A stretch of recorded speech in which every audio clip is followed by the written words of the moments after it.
making it all the way to the last session of the day. I'm going to go ahead and jump right in because I might be a little ambitious with how much I want to talk about today, just in light of recent political events and things like that. But I actually just got a text from a friend of mine who runs a resettlement agency in Minnesota and said because of that judge's order in Seattle that they're actually rebooking flights before anything changes. So it's kind of exciting news today, if people knew anybody that was supposed to be coming. So when we talk about developing cultural proficiency and providing culturally effective services, it's really important that we're all on the same page with what the word culture means. So I apologize if you've already had cultural proficiency classes or an entire semester on this topic, but for a lot of us in the Midwest, when I talk about culture, people will just say, well, I'm just normal. I'm just a normal person. And they tend to think of culture as a night out at the opera or going to the art museum or something like that. It's something exotic or something only other people have. So it's really important to recognize that culture is your everyday life. Anything you think of as normal or rude or polite or what's the appropriate personal space you should have around your body and things like that actually comes down to your culture. It's not human nature. A lot of what we think is just human nature is actually based on the culture we grow up in. So an easy way to understand invisible culture, the less obvious things we should be aware of interacting with people from other cultures, is to think of that iceberg where you can only see the tip, but most of the iceberg's under the surface. So I work for a school district, and I have a lot of teachers who try their best to be culturally proficient in everything in class, and I love it. But to them, that means let's have a day where we all wear fancy clothes, and we eat fancy food, and we listen to certain music. So it's all these things we can see that's different about someone else. But really what makes a good relationship and what makes a good interaction with someone from another culture is the stuff below the surface. So the things we can't see, the things we take for granted as human nature. So, the different roles people play in a family, or, the appropriate doctor-patient relationship, and even the concept of time comes down to the culture that we belong in. So some things that are particularly American or Western culture that can make doctor appointments or medical appointments uncomfortable or not quite as effective.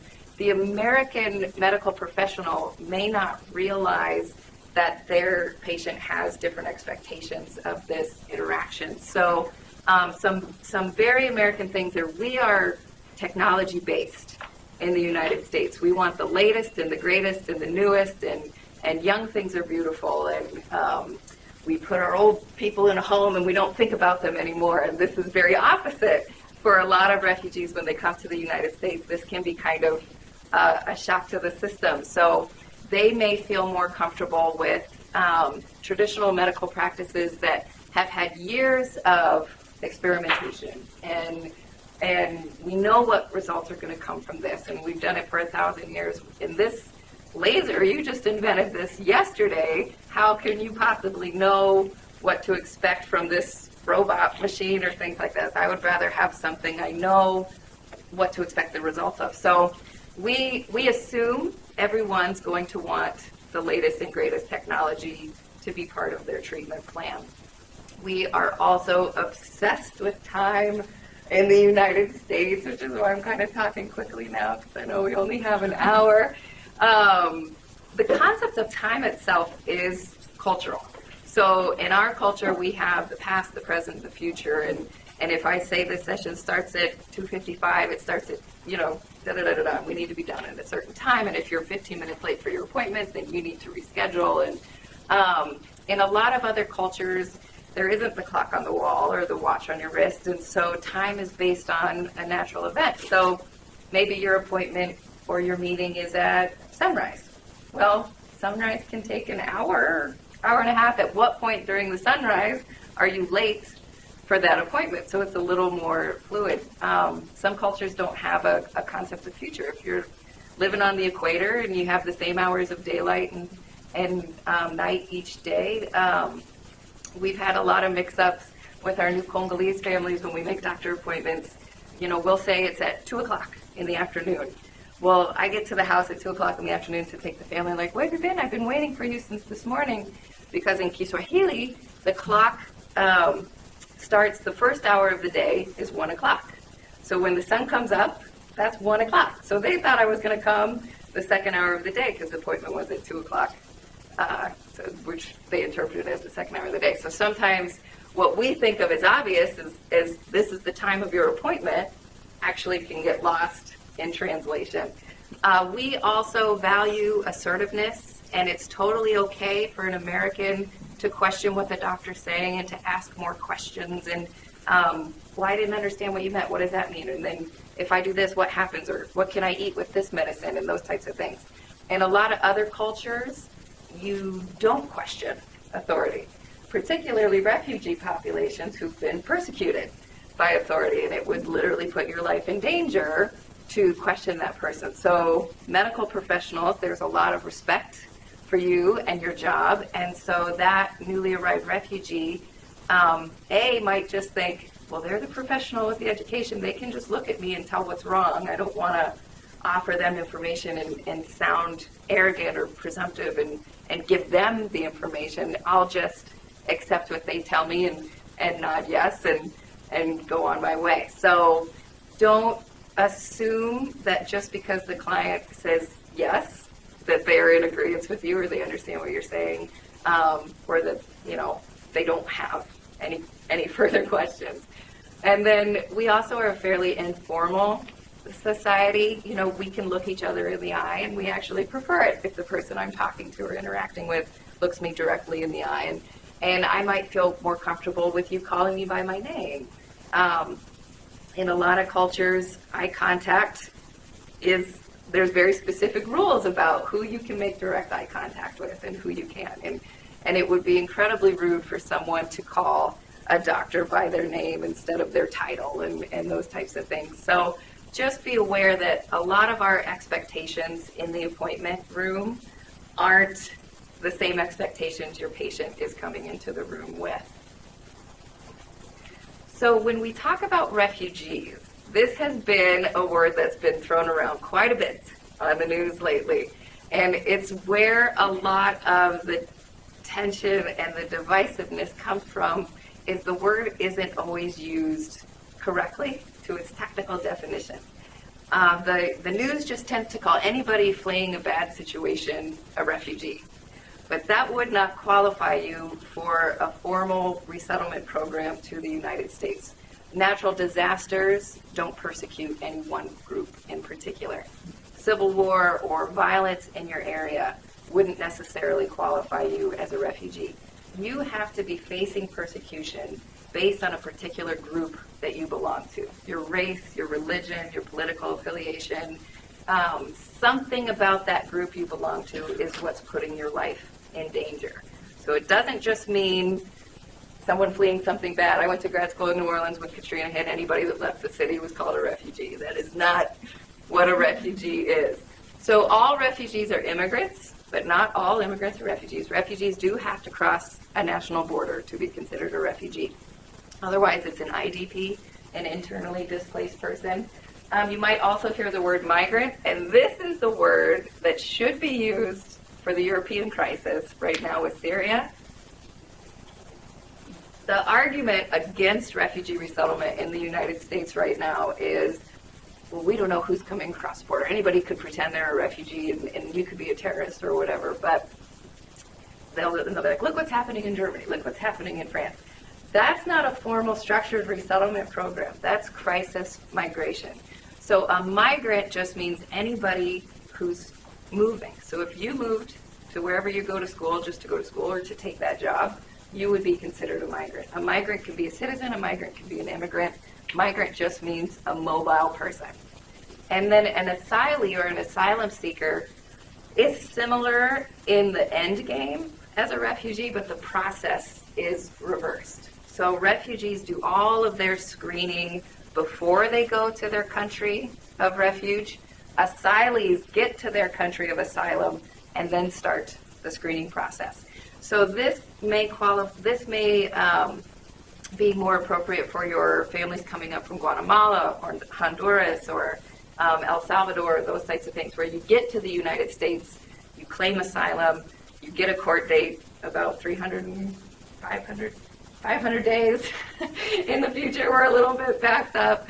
You don't have status in the meantime, but you're not going to be kicked out of the country unless you do something wrong. And then in that court, it's up to you to prove the persecution. So the violence from, maybe there's drug cartels in your area, that alone is not going to qualify you for asylum. You have to prove that that violence is targeting you specifically. And a lot of times you're an 8-year-old kid without a lawyer. It's really hard to prove a complicated asylum case in those situations.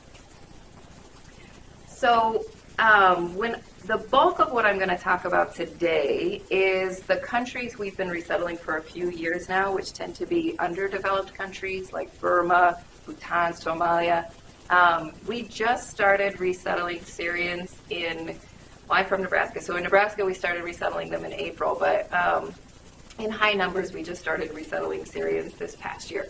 Syrian culture in the rural areas is underdeveloped, but in the cities of Syria, it's a really easy group to resettle because people know how to use smartphones and drive cars and open bank accounts. It's actually a culture very similar to ours. It's very easy to assimilate into the United States. So of all the cultures to be against in refugee resettlement, it really isn't very logical to be so anti-Syrians. It's a very easy group to assimilate. So what we're going to talk about mostly is the people from underdeveloped countries. So you flee the violence in your underdeveloped country, and you generally flee to the neighboring country, which is also poor and underdeveloped. So that country can't afford for this massive influx of refugees to go to their hospitals or go to their schools or take their jobs. So you are confined to the refugee camps. The average stay in a refugee camp is 15 to 20 years. So this is not temporary housing. Most of the kids you'll be seeing, or the kids in our schools, were born and raised in refugee camps. They have not seen their country of origin. All they know about the world is their fenced-in refugee camp. And because that host country can't afford, this mobile population, a lot of times if refugees try to leave the confines of their camps, they're met with violence and hostility in the host country as well. So as far as health services that are available, if any are available, it's usually provided by the United Nations or Doctors Without Borders, those types of agencies. So when you're in a camp, you have 3 choices. If your home country is deemed safe and secure, and if that country acknowledges your ethnicity as a citizen, which it may not, which is why you might be a refugee in the first place, you may be able to return home. Your next option is to stay in the camp or try to integrate into that host country. Same thing people do here, fake papers, cash jobs, those types of things. Maybe you have a legitimate skill that host country can use, so you can immigrate legitimately that way. Your last option is resettlement, permanently moving to a country like the United States. Because this can be a very overwhelming choice to make. You want to go back home. Refugees did not choose to leave their house. I love Nebraska, loves public schools. They did this huge campaign this year to increase refugee awareness, but their slogan was #ForABetterLife. That implies choice. Refugees are fleeing for life itself. If given the choice, most refugees would want to be at home, peacefully living where their home is. So first you have to acknowledge, okay, I can't go back home. That's a hard choice to accept and to make. And then you have to realize you're giving up your friends, your family, your support network, your language, your culture. If you've never been below 80 degrees before and now you're being resettled in the Midwest in January, that could be a bit of a shock. If you're coming out of the jungle in the DRC, you might feel like you're time traveling into the future with everything being technology based and cars and planes and all this other really overwhelming, noisy, chaotic things. So it's also the most strictly rented route of immigration to the United States. So because of the overwhelming choice it is to make, grandma might be 75 years old. She's already lost everything that's familiar to her. At least the refugee camp has her language, has her people, has her climate. She doesn't want to go to what she's picturing in her mind is downtown New York City. When you picture the United States, usually from a refugee camp, you're picturing places like New York City. You're not picturing, the wide open farmlands of the Midwest. And so grandma may say, no, I'm gonna stay here. Well, what do you do then? Do you stay so your mom doesn't have to die alone, or do you try to give your kids a future in the United States? It's a tough call to make. And then you have to get through a vetting process that's incredibly difficult. So less than 1% of refugees worldwide end up being resettled. So there's over 65 million refugees in the world right now. Less than 1% of them will make it through the resettlement process.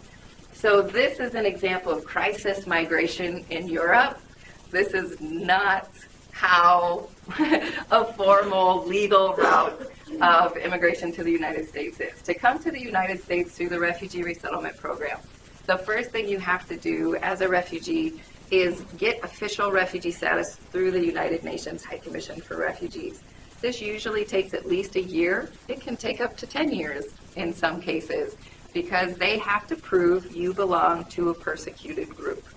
So once you can prove, yes, I belong to a persecuted group, the United Nations recognizes me as a refugee, then the United Nations will make their referral to your resettlement country.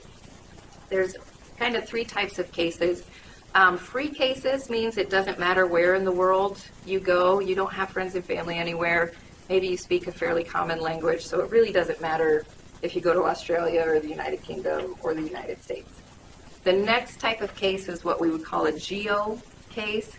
So there's a geographical region that makes more sense for you to go to. So here in Omaha, we've got 10,000 people from Burma. It would make sense for a refugee from Burma to be resettled in Omaha, even if they don't have friends and family here, because geographically your language and your community are already here.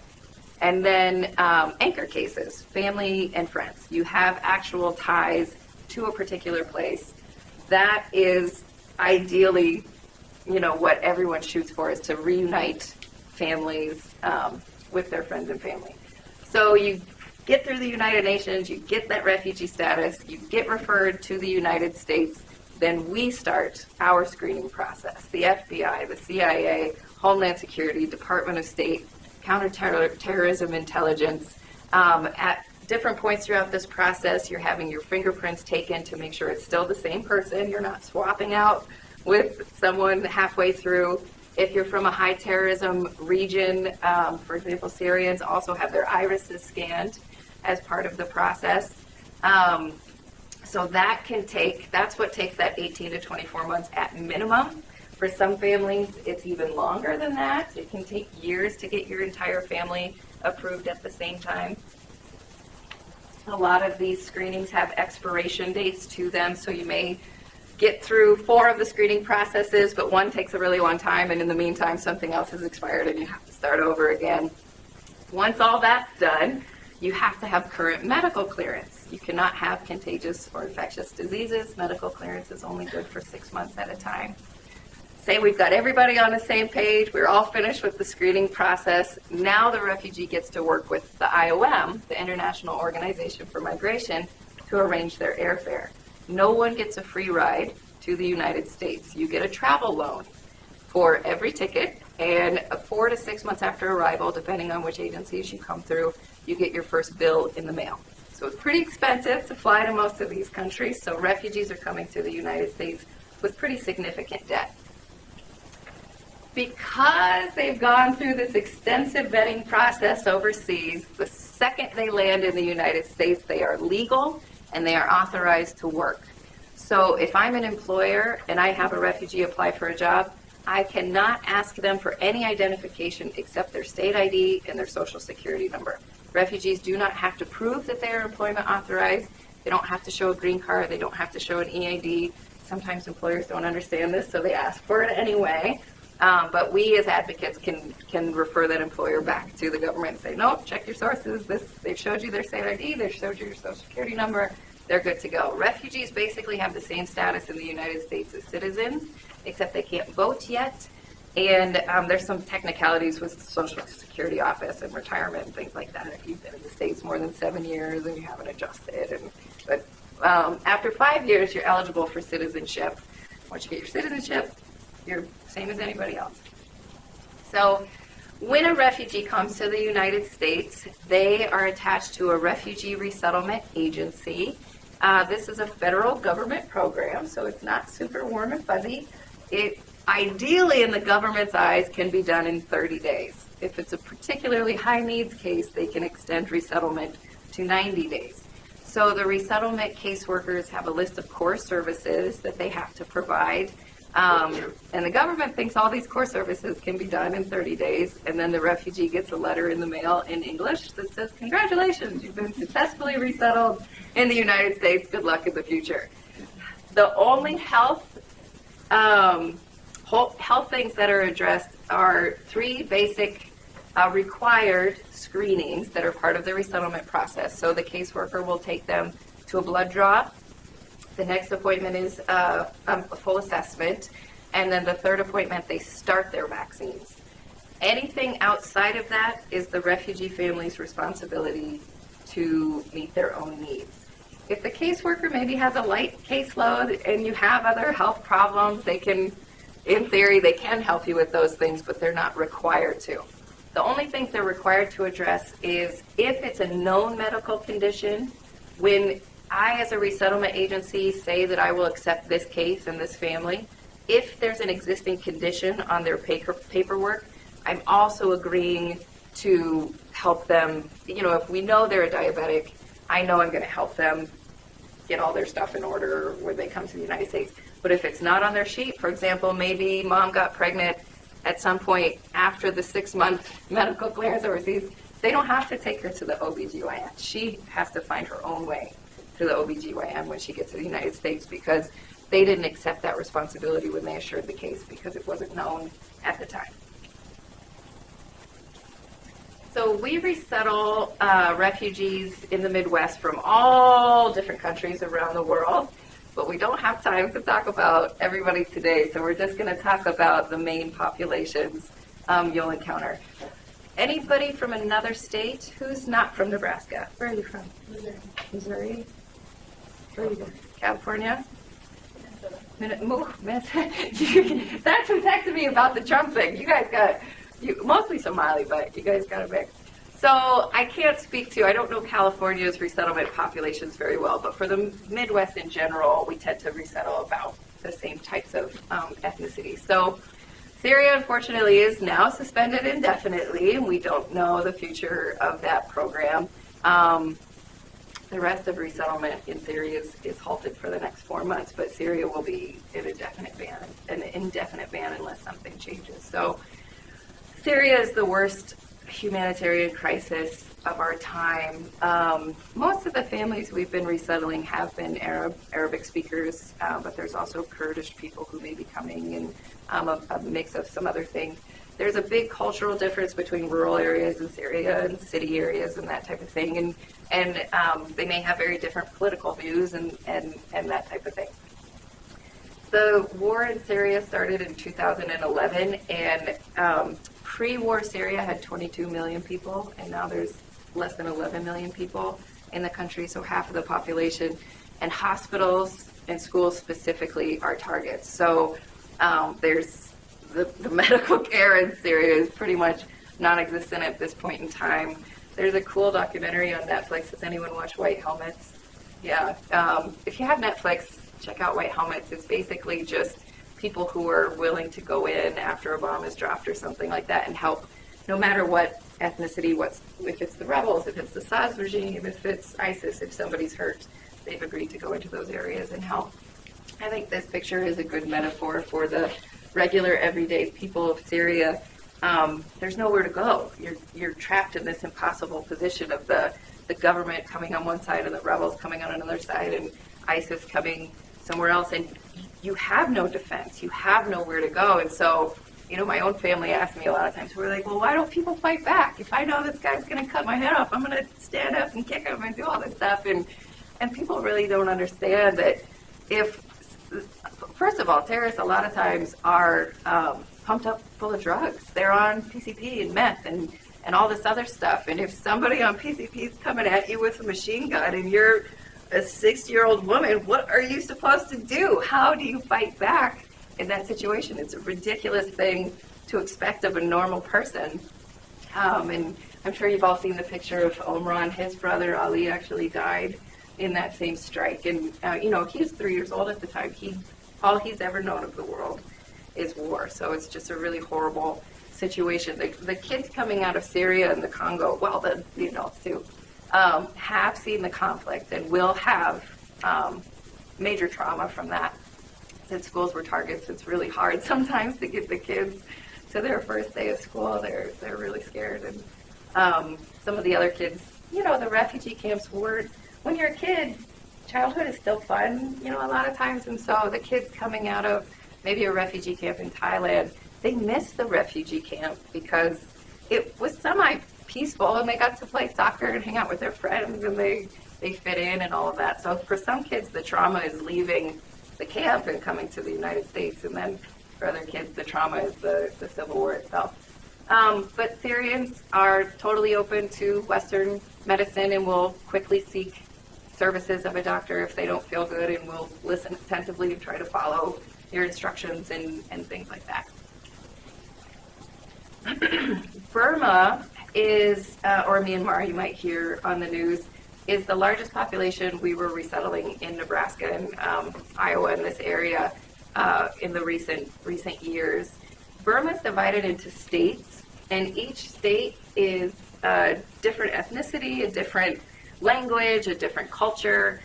We have a doctor from Burma in the room with us, Nalat Lam. If anybody has questions for him afterwards, he should be the one up here giving the presentation. This is a refugee camp. Most refugees fled to Thailand and some through Malaysia in the cities, not refugee camps in Malaysia, but just trying to eke out a living in the cities. So in the United States, the largest group we've been resettling historically have been the Karen, not Karen. And when you call for an interpreter, not Korean either. Karenni is not the language of the Karen. Two completely separate languages, different alphabets even. Kachin is not the language of the Chin. And you might be Hakachin or Matupichin, and you still don't necessarily speak the same language. So a lot of diversity in these regions. So we don't say Burmese refugees. They're from the country of Burma, but Burmese is an ethnic group, and they are the ethnic group persecuting the smaller population. So it's pretty offensive to call a Karen person or a Chin person Burmese if they're not actually ethnically Burmese. We do have Burmese Muslims, and they are Burmese, but they're persecuted for their religion, not their ethnicity. So many of the adults might speak Burmese as a shared language, especially if they went to school in Burma. But for the kids who grew up in the refugee camps, they most likely only speak their own ethnic language. Names are, not all cultures follow our Western first, middle, and last name tradition. So whenever I'm working with someone from another culture, I just say, what would you like me to call you? And hopefully they're not too shy. A lot of times they're too shy to, tell you what to say. But if they don't suggest a name for you to call them, just default to the longest version on your charts, because everybody has their own name and it means something. So it's more like most Americans are familiar with traditional Native American names like Standing Bear or Crazy Horse. That's not the horse family. That's not the bear family. You don't want to go up and be like, hey, Cray, what's going on? His name is Crazy Horse. So we break names up by syllable to fit into our computer systems in the United States so we can assign social security numbers and things like that. So if I had moved to the United States from Burma, my name's Alana, now I'm no. Well, maybe I go into a doctor appointment where everyone's speaking a language I don't understand in the first place, and they're looking at me going, I don't know what that means. I don't know if they're saying my name. Maybe they're trying to ask me a question or something and I'm not understanding. So just kind of default to that longest version. Tamalapa is not ta, it's Tamalapa. Once you start working with a lot of people from Burma, it's actually super helpful, because if you see the name, you usually know what language that person speaks. So if I see Ray or May on a chart, I know that's Karenni because May means female Karenni and Ray means male Karenni. So it makes it really easy. If Boo May comes in, I know I have a female Karenni coming in. If Boo Ray comes in, I know I have a male Karenni coming in. So it makes finding an interpreter a little bit easier. And I work mostly with Karen, so these tend to be things I've learned through my Karen family. So I apologize now, Alana, if it's not appropriate for yours. But with the Karen especially, there's a lot of emphasis and power associated with hot and cold. So now you're in Nebraska where the weather's like every 5 minutes it's different weather, and so this can cause a lot of anxiety for people because it messes with your health and you're trying to regulate your hot and your cold elements, and you're going outside and you're going inside, and it can really give people a lot of stress. There's also a lot of emphasis put on blood.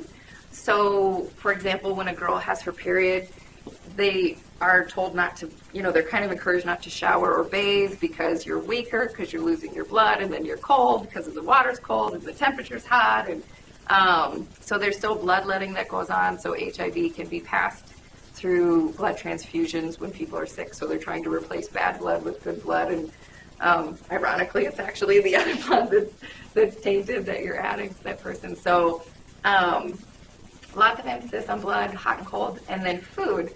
So this is a good starting point for a rapport with a client from Burma, because depending on what type of illness you have, there may or may not be a food associated with that. So you can talk with your clients, what would you do back home if you had the same condition? And if it's something that isn't messing with the medication or anything like that, go ahead and incorporate that into the treatment plan, because you can build a partnership and a rapport and still have, show respect for the traditional methods and beliefs. Food's a really easy starting point to get a dialogue going with someone from Burma. I always mention betel nut with people from Burma. Betel nut is a stimulant. You get a little bit of a high from chewing it, and it's not illegal in the United States, but because white people don't use it, so they haven't banned it yet. So you can still get it at the Asian markets and things like that pretty easily. If you ever see, I remember a practicum student of mine, I sent them to an apartment complex once after a snowstorm, and they're like, there's blood all over by the door, there's all this blood. I'm like, no, it's just betel nut spit. So there is kind of a misunderstanding, because betel nut is so hard to chew. People do think it makes their teeth stronger by chewing it, which isn't actually true. It's a good way to get cancer and other problems in your mouth. So dental care is just kind of a good example of how different cultures can be. We start having our conversations when, as soon as you get your teeth, as soon as your baby gets a tooth here in the United States, right, go for their first dentist appointment, start brushing. Most kids in the refugee camps, they'll just start to clean their teeth on their own when they notice their teeth don't feel clean. It's not really a conversation you have with your parent at a particular age or a particular starting point. There's not a lot of toothbrushes or toothpaste available in refugee camps, so it would be ash, like charcoal from the fire, or other gritty things like ground up snail shells or salt, and you just kind of use whatever grittiness to clean the plaque and stuff off your teeth. And some people have actually said to me that they think that toothbrushing will push their gums back, so they don't like to use our toothbrushes because they're afraid it's pushing their gums away from their teeth. So it's kind of we're kind of very opposite sides when it comes to certain things. Another population we resettle in large numbers in the United States, well, it's coming to a close because it was a one-time ethnic cleansing. Bhutan's a really small country in the Himalayas, and these are the ethnic groups of Bhutan. The king's Janka. The current king isn't that bad of a guy, but the last king, his dad, was a really bad guy. In fact, the current king is kind of as famous as Prince William and whoever Prince William's wife is. I can't think of her name right now. But like they just had a baby, and like a big calendar came out with all these different pictures of the baby through his first year of life and things like that. So he's actually a good guy. He's younger than me, so it's really bizarre. But his dad wasn't the nicest guy. So in the late 80s, early 90s, there were all these Nepali ethnicities in the south, Nepali-speaking Bhutanese. So Nepali culture, Nepali religion. So the king, who's a Buddhist Janka, was like, they're going to overthrow my kingdom. There's too many Nepali people here. So it was ethnic cleansing against them. So about 100,000 people crossed into India, but India didn't want them. So they loaded them in cattle trucks and dumped them off in Nepal. And then they were in refugee camps for 18 years before resettlement started. So by the time the resettlement started, there was about 150,000 refugees because of babies and stuff. But we've been resettling since, I want to say, 2008. And so the camps are just pretty much empty. So these numbers are starting to go down. So it's a little confusing because they're nationally Bhutanese, but they're ethnically Nepali. So Nepali is the language. Their last names, they do have first, middle, and last names, but the last name actually has caste system origins, and all the castes get resettled. So, from the highest priest caste down to the untouchables. Sometimes there's issues with that in the States. It's usually the higher castes that are holding on to it pretty tight. We had some students graduate last year, and the boy was from the lowest caste and the girl was from a middle caste, and they got married, and her family doesn't talk to her anymore. But for the most part, everybody gets along pretty well, and they realize, well, now we're in the States, and we all have to be on the same team and help each other out. So if you have 20 Gurung clients, they might be related because we like to resettle families together, but most likely they're just from the same caste. They're not all 20 Gurung brothers and sisters or anything like that. And their first names are usually chosen by a priest or some important person, a shaman or something in the village based on their birthday or something like that. So they'll have their official legal name, but they probably go by a different, more casual nickname in the home, which can be confusing when they go into an appointment and you go out in the waiting room and you're like, is Priya here? And they're, oh yeah, that's me. Because that's not the name, their family's called them their whole life. Bhutanese is actually really, for the most part, really open to, they've Americanized kind of faster than a lot of the other groups. They're super open to American culture and Western culture, and put a lot of emphasis on education and planning for the future and those types of things. But traditionally, there are three main types of healers. One would be based on like astrology, knowledge of planets and stars and that type of thing. And then you have more of the religious healers who are maybe in touch with divine spirits, or they're a high priest or something like that who could do mantras or pray over your illness. And then you have the traditional healers in the villages, maybe the wise old woman stereotype thing and their apprentice and that kind of stuff. So it's, they're going to go to the doctor when they're sick, and they might be doing this stuff at home on the side, but they're still going to the doctor in the United States as well. So diet is kind of a bigger problem with the Bhutanese than maybe some of the other groups. There's a really high sodium diet, and I don't know if there's a connection to coming from the Himalayas and then down in, elevation, but there's high blood pressure and kind of those types of problems. A lot of hearing issues with the Bhutanese Nepali from untreated ear infections and those types of things. This is the resettlement group that has the highest suicide rate and the highest reported depression and things like that. But they're also one of the groups that's more likely to talk to you about their mental health problems and answer questions honestly and not try to just be polite and say the right thing, but actually give you the honest answer of how they're feeling. So it might be higher rates of suicide or depression and PTSD because they're willing to talk about it, but the suicide is obviously something we can count. And so maybe it comes back to some people do believe in reincarnation and that type of thing, but it tends to be the senior members of the community that struggle the most with suicide. Somaya is another group we resettle in large numbers, particularly in Minnesota. Two main ethnic groups, the Somali and the Bantu. The Bantu were brought to Somalia 400 years ago as slaves by the Arabs, so they've been there a long time, but two distinct ethnic groups. The nice thing is Somali is a shared language. Many of the Bantu also speak Mai or another indigenous language, but for the most part, if you have someone from Somalia in your office, you can call for a Somali interpreter, and that's going to work out pretty well for you. Everybody I've ever met from Somalia is a Sunni Muslim. I don't think I've ever heard of a Somali person who wasn't Sunni Muslim. So religion is going to be a huge part of healthcare. So the Quran says you don't have to worry about pork and things like that if there's a medical need. So vaccines in theory should be fine.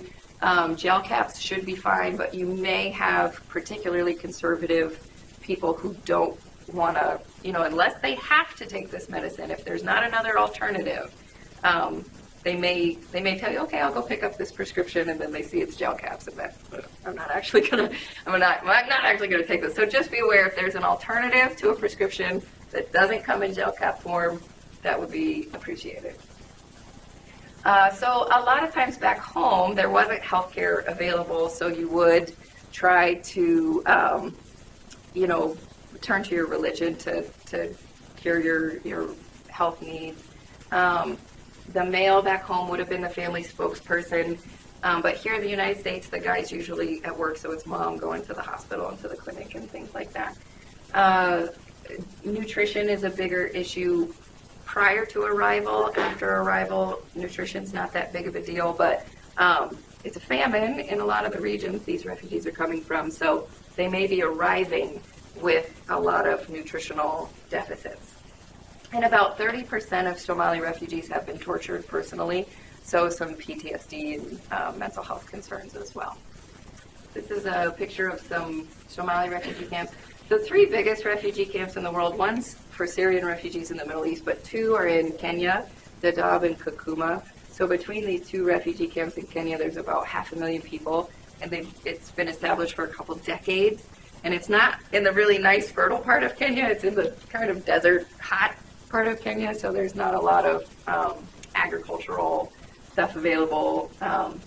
If you notice the pictures of refugee camps in Southeast Asia, they had bamboo to build houses and schools and structures like that. Really not anything to build with except branches. So you tie some branches together, and then the United Nations High Commission for Refugees gives you a tarp to try to keep the rain out. But it can get pretty muddy. It can get pretty hot in there. So most refugees from the underdeveloped countries, they're not taking a preventative approach to healthcare. It's more of a reactionary. If I'm sick, I need to do something about it. Refugees by nature aren't really self-seeking. They don't really seek services out because they don't know necessarily what services exist. So we kind of have to introduce the idea of what services are available and how to get it. Chronic care is a difficulty because medicine should cure the problem. And for example, if I have a student that has ADHD, the parents are open to trying it, and they take their meds for a couple months, and the kid starts going a little wild at school again. I'm like, hey, he's out of meds. How's it going? Like, well, it didn't fix it. So we just figured this is just who he is. And so the idea that medicine should fix the problem, or what's the point of taking it every single day, can kind of be a hurdle to get over. And people may be incorporating traditional healers along with it. I have to talk fast. So if health services were available in refugee camps, a lot of times it was a one-stop shop sort of clinic where you just get up in the morning and you wait in line if you're having a baby, or you chopped your leg open with a machete, or you have a hangover, there's no over-the-counters available, you got to go to the medic, and then whatever, if any medicine's available, you just wait your turn. Maybe you get in that day, maybe you don't. So when you come to the United States and you're expected to navigate this system by yourself, your kid's doctor is here, your female doctor's here, your eyeglasses are here, your dentist is here. What the heck is mental health, and what's the difference between a psychologist and a psychiatrist, and where do I find them, and how do I get there, and how do I make the appointment? It can be really overwhelming. So most refugees is confusing the difference between over-the-counter, what can I treat myself at home if I just go to the store, or what do I need a prescription for, and okay, I'm supposed to finish this prescription bottle, but I'm not supposed to finish the bottle I buy at the store. It's just really overwhelming. You have to schedule doctor appointments over the phone and figure out a way to get to those appointments and take off work when work might be on a point system. And if you get 3 points, you're fired. And anytime you miss work, you're getting a point. And then you add insurance and calling 911, you have to speak English. And does it cost money to call 911? And then you have sirens and uniformed people showing up at someone who's traumatized by people in uniform. Just kind of a overwhelming adjustment for people. Mental health is a major issue. For many of the refugee languages, the only word for a mental health, you're either normal or you're not. You're either crazy or you're not. So any developmental disability, any mental illness falls on the crazy word, and then normal. And there's no services available. So if you can't function normally and provide for yourself, you're seen as a burden on the family. So no one wants to be the crazy person, so people don't talk about it because you don't want to be a burden on your family. So if you're a danger to yourself or you're a danger to someone else, a lot of times the only resource available was to be confined or constrained in some way. So we do have refugees arriving who have been tied to a tree for the past few years because they were mentally ill. And it's not that the family didn't love them or were ashamed of them, but what else can you do with someone who's a danger to themselves or a danger to other people? So some of the things we found that work well, our approach to our one-on-one therapy, where we just talk about our problem over and over and over and over and over again, isn't very culturally effective for refugee populations. Most people do not want to relive the trauma they went through over and over and over and over and over again. That's not solving the problem. That's not addressing the problem. So what we found that does work is most people are not familiar with therapy, but they're familiar with mediation. So, for example, if it's a family conflict, domestic violence issue or something like that, we found success through mediation, a respected community member helping them work through the problem together. Another thing we found very successful is teaching strategies to deal when your anxiety is going up or you're feeling a certain way. Here's relaxation techniques. Here's breathing techniques. Here are tangible activities you can do that will make you feel better in that moment. Because the life of a refugee is hard. And just because you come to the United States doesn't mean your problems are magically over. Your life's probably continue. It's still going to be hard for a while. So it's better if we can teach you an exercise to do in those moments of high anxiety to calm yourself down. The other option that's really good is having a group centered around an activity. So it's not a mental health group. For example, here in Omaha, Refugee Empowerment Center has built the traditional looms for Karen weaving. So the women get together for their weaving group. But it's good mental health because they talk. There's actually a person in the room facilitating the dialogue, actually like a mental health professional. But it's a natural, organic, it's just a conversation. It's a way for people to feel related to another person and to get their problems out without, you're crazy, you need to talk to this specialist. It's a feeling of community. It's also a good way for the parents, the moms can share this tradition with their daughters, and it gives them an opportunity to talk to each other. And when you maybe have never gone to school and you're from Burma and your child's growing up in the United States, you don't know where to relate to them, and you don't know what advice you can offer that child. You don't know what your role is as the parent anymore.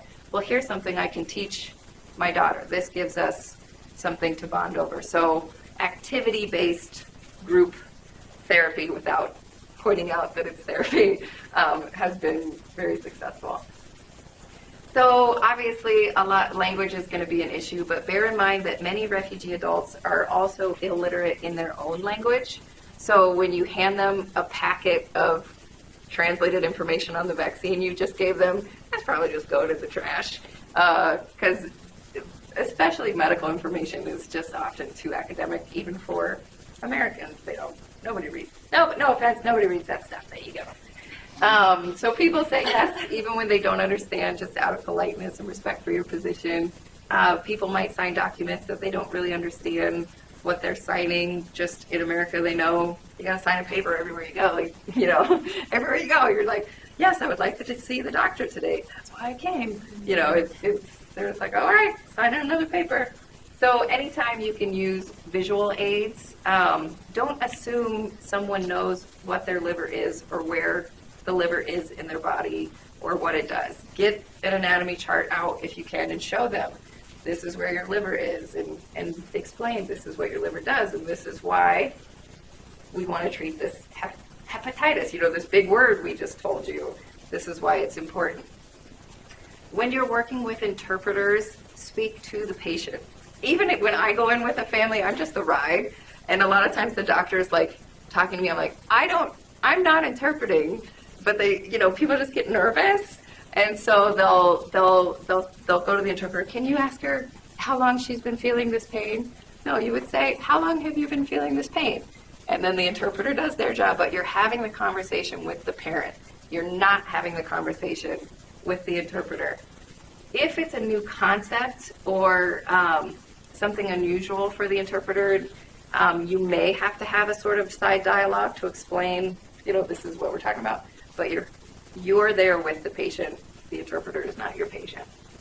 Always have the patient repeat back what don't just say, do you understand? And they nod, and then, okay, we're good. We're on the same page. Have them repeat back. If there's follow-up instructions or a prescription, what time do you come back? What day do you come back? How many of these pills do you take? What time of day do you take these pills? Have them repeat back any instructions you've given them for follow-up. It's not non-compliance when they don't show up for the next appointment. It's probably they just honestly had no idea what you were saying. Use your interpreter. Your interpreter is the most important person in your clinic when it comes to providing culturally effective care for refugee clients. Use your interpreter as your best friend. They're your cultural liaison. It is not possible to learn everything about every culture that's ever existed. If your interpreter is from that culture, use them to, body language is not the same, so that interpreter can tell you what's going on. But keep in mind that interpreting is not word for word, and a lot of times there isn't the equivalent word in that language for medical conditions. So if I need to, if I'm going to be talking about, I had a kid get diagnosed with kernicterus the other day, which I'd never even heard of, and so the interpreter is like, what? It would have been nice ahead of time, before the appointment, to give the interpreter that information so that they could try to figure out a way to make that make sense contextually, because you can't just say the Korean word for kernicterus. It doesn't exist. So good interpreters are like good poets, or like people who are really good at crossword puzzles. You're not a good interpreter just because you speak two languages. Good interpreters have extreme skills, and they to make a really complicated concept digestible for someone with a first grade education is an incredible skill. So in-person interpreting, treat them like gold. If you get a good interpreter, never let them go. Pay them whatever it takes to keep them in your clinic. The most important cultural consideration is gender, especially if it's a reproductive health appointment. People kind of know that the American doctor might be a different gender and they don't really have control over that, but the interpreter, whenever possible, have the interpreter be from the same gender, because they're going to be much more sensitive and aware and embarrassed by the person from their own culture than maybe the American person. So whenever possible, have the interpreter be from the same gender. It sounds very overwhelming, like there's so many barriers and so many problems, but I really want you to understand that these are the 1%. These are the people who've made it, survived things that as sheltered Americans we truly cannot even imagine, let alone survive. They've gotten through the extensive vetting process, so they're resilient, they're resourceful. Your IQ doesn't change just because you cross a national border. They might speak 6 languages, they just don't speak English. So just getting really loud and talking in like baby words isn't isn't helpful. Respect people's ability and skills. There's a lot of skills people in other cultures have that we as Americans have lost or never had in the first place. So take the good things from their culture and the good things from our culture, and that's the bridge we want to make. So everybody has important skills to bring to the table. One culture is not the standard bearer of human existence and the right way to do things. There's things we can definitely learn from each other. And there's huge strength within the communities as well. There's, people work together. They have extended family living with them. They have a strong religious community. So they're not helpless people that you need to save. It's just, you just got to help point people in the right direction and make it as clear as possible. So there's some general cultural backgrounders you can look up online, and I think this will be available to people afterwards. Sorry, I didn't leave time. I wasn't going to talk about the whole resettlement process. I was just going to focus on health stuff, but because of all the political stuff happening, I thought I should maybe go back and make people understand this is a very strictly vetted program and fully legal.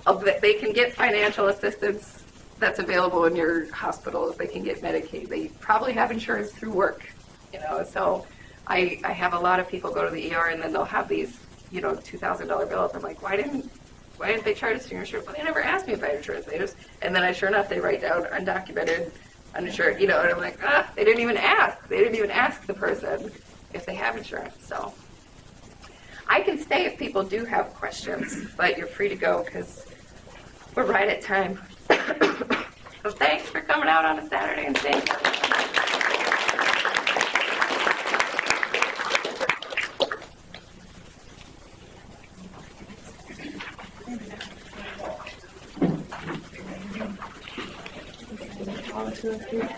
That was my